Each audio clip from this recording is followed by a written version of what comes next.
Hey everyone, it's Michael GoosebumpsFan. Today I have a book review for the book that you guys, pretty much, few of you, kind of overvoted past the other people on the vote I wanted you guys to do for my honeymoon Goosebumps book to review when I got back. That one that many of you voted for was a classic Goosebumps book. It was Goosebumps: A Night in Terror Tower, which many people wanted me to talk about this. I've seen the TV episode one time, the two-parter of the show. Excuse me. I own the VHS tape. I believe I also own a DVD copy of this. I can't wait to rewatch it because I remember the ending being a lot different from this. I believe the episode was a lot different. I'm sorry for clearing my throat. I've been talking so much for like the last hour. Anyway, A Night in Terror Tower. I'm so sorry.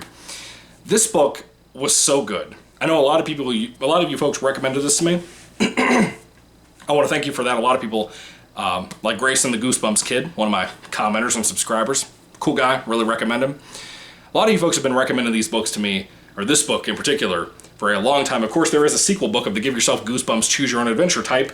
It's special edition number 2, Return to Terror Tower. So you have that as well. I plan on reading this next to do the next review. Really stoked about that too, to compare it to this and some of the other Give Yourself books. See what it's like. I'm sure this will be really cool. I'm pretty certain this will be a really cool book, even though the special editions have not been wonderful from Give Yourself Goosebumps. There's been some that's been pretty good. Then there's the ones like Trick or Trap, I believe. Was Trick or Trap? Trick or Trapped? With a ED? I don't know. That one was not great. So there's been a kind of hit or miss thing with some of the special edition Give Yourself Goosebumps books, but overall I love the Give Yourself Goosebumps books a lot. They're pretty fun. Anyway, A Night in Terror Tower. Love the cover. I love the Lord High Executioner right here. Really cool artwork from Tim Jacobus. This is one of the reissue books that recently came out in one of the Metal 10 cases, and I really enjoyed this. This is a really fun read. Really tense, scary read. Has a little bit of a fantasy element in there. This book comes across to me, and even more so with the TV episode adaptations, of like Game of Thrones Goosebumps, you know? And if you've read this book, you probably understand why. Not entirely, more with the episode than it is with this, if I'm remembering the episode's ending better. It's been a while. It's been a few years since I've seen that episode. The episode was very good, from what I can tell you off the top of my head. This was great.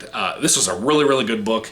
I feel like the ending is a little bit of a cop-out compared to what the episode was, but we'll get there when we talk about the episode at some point, even though I don't go into spoilers, but you'll hear more of that when I review that.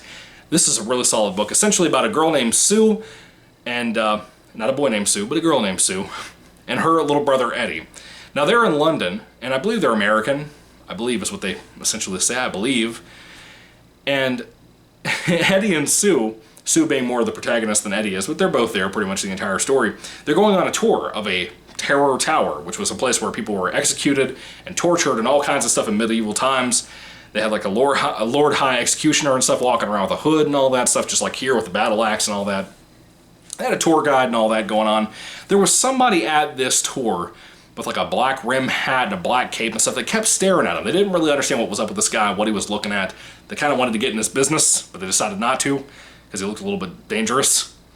And he's a little bit of a weird guy. Most of this book, this 129-page book, a lot of it is just chase scenes and chasing, running away, that kind of thing. It's pretty much that almost the entire book, so I don't want to tell you too much. If I seem like I'm a little vague on what I'm talking about here, it's because most of the book is kind of, it's eventful but uneventful. You know, there's kind of a plot, but it's kind of a very thin plot.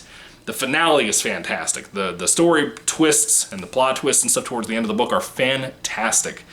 I had not seen the episode in a long time. I don't know how faithful that episode adaptation is to this book, but I can tell you up front, I had a blast reading this. I thought there were so many things I did not remember that well.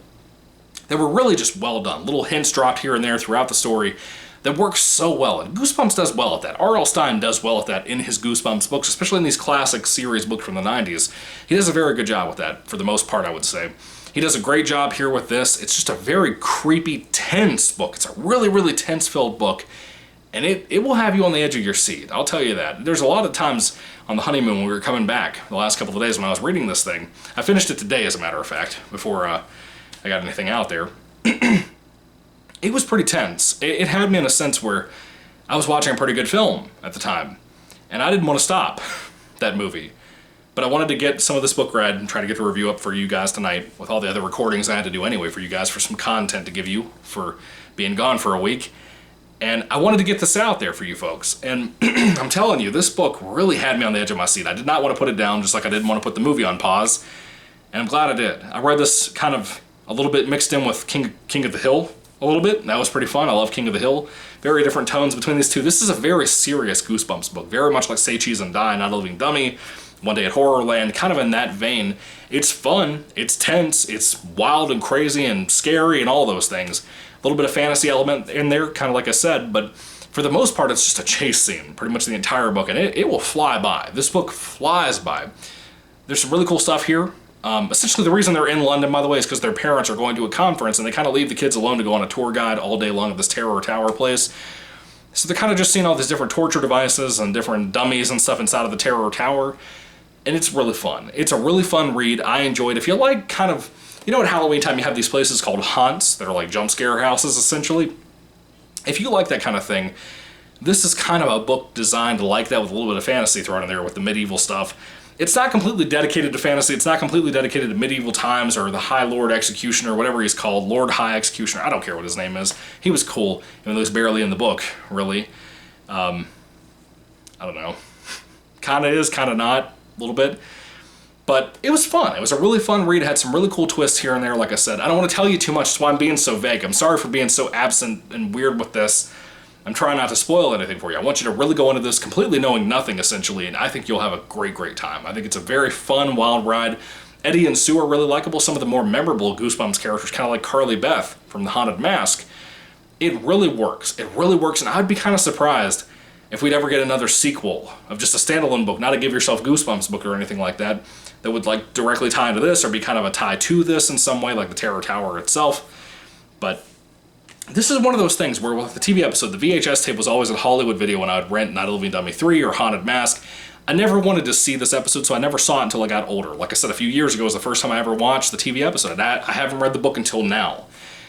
And the book really stood out. It really kind of surprised me. The TV episode's very good. They're both highlights of their series, whether it be the TV show or the classic series of Goosebumps books.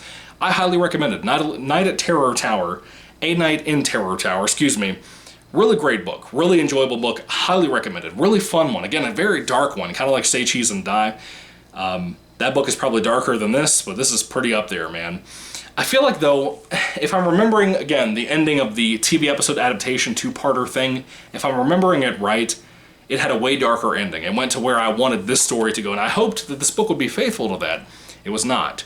So I kind of took off a couple of stars, but I don't think it would have been affected if I had read this before I had seen the TV episode adaptations. If I'm remembering the episode right, I like the episode more. If I'm remembering it right, we'll see when I review that soon, in the next couple of days, God willing. But for so far, this is great. It's almost perfect. Almost. I wish it had went further on the ending with a little bit more of a dark twist. But for the most part, this is fantastic. I really love most of it. I think it's a really, really, really wild, crazy book. And I'd be very surprised if anybody could read this book and not really dig it. And even if you're not a fantasy person, I'm not really a fantasy guy. I like some Harry Potter, not really a Lord of the Rings guy. I like some Star Wars, that's sci-fi and fantasy mixed a little bit. But not really a fantasy guy. And this kind of has a little bit, a couple of elements of magic and stuff in there. It works. It really does work a lot. And I think it's one of the better magical kind of, not centered, but kind of involved Goosebumps books. There's not many out there, but there are some, and this is one of them. And I dig it. I think it's pretty neat. Anyway, and what do you think about A Night in Terror Tower? Do you love this book? Do you hate it? What do you think? What do you think about the sequel book? I can't wait to read this week and talk about this soon. Looks really cool. I love Give Yourself Goosebumps. Like I said, it could be really, really fun. It could be really, really bad. Most of them are pretty at least average or fun at the very least. So hopefully that's good. Hopefully it'll be a fun thing to talk about next week or this week, whenever I can get around to it and finishing it up. Hopefully it'll be this week, God willing. Anyway, A Night in Terror Tower. What do you think about it? Put your thoughts and comments down below. What do you think about it? Thank you for watching, guys. If I had to rate this book on a 5-star basis, I almost forgot to rate it. If I had to rate this book on a 5-star basis, I have to take off some of the points because I feel like the ending should have been darker than it was. And I think the episode did that, but I don't think the book does that, from what I can tell. It's good. It's a good ending. Very satisfying, very funny, very cute. But it's not what I wanted the ending to be, which is not really fair to go after something like that, but who cares? It's a very amateurish Goosebumps YouTube channel. Who cares? Anyway, I'll give it a 4 out of 5 stars. I think it's good for what it is. It's a really, really good book. Really great book, even. Just the ending isn't what I wanted it to be. I feel like it should have been a darker ending like the episode was. I think they really hit that the right way, if I'm remembering it right. Like I said, maybe I'm having some dementia here. I don't know. But anyway, in the meantime, what are your thoughts on the episode? What are your thoughts on the book? Do you like it? Do you like the second book more than the first book? I don't know. I want to hear all that down below. Thank you guys for watching. Again, I'm so thankful I'm able to get through all this content tonight and get it uploaded for you guys to have something to enjoy now that I'm back. And thank you for being patient while I was on my honeymoon with my sweetheart, my new wife, which is crazy and wild. I said new wife, I mean only wife. Anyway, thank you guys for watching. May the Lord Jesus Christ bless you guys today. Hopefully I can get back to you in a couple of days with some more videos, whether it be episode reviews for Say Cheese and Die Again and this, or I don't know, review for the next book. I don't know. I'll figure it out, God willing. Anyway, thank you for watching. God bless you. Goodbye.